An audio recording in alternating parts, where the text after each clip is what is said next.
మనిషి గుండెల మీద పూచుకాలతో తగిన గుర్తులున్నాయి. అయినా అది యాక్సిడెంట్ అని నమ్మాలి మీరు.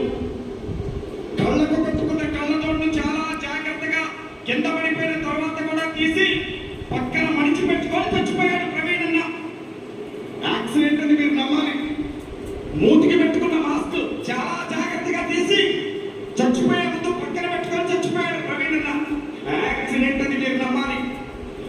హైదరాబాద్ నుంచి బయలుదేరి రాజమండ్రి వెళ్లే ఆ దారిలో సుమారు 15 గంటల సీసీటీవీ ఫుటేజ్ తీశారు.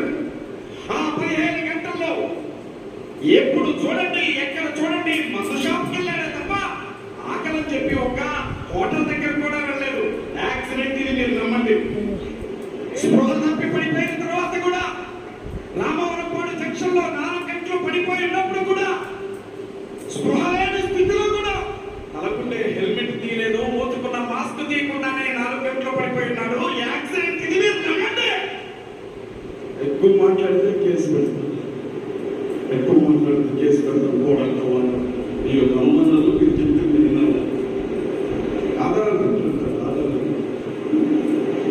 తెలియక నేను హత్య అనుకున్నాను. పోలీస్ వ్యవస్థ అంతా క్షమించాలి. నేను నమ్మేశాను. 3 కేసులు బట్టి కదా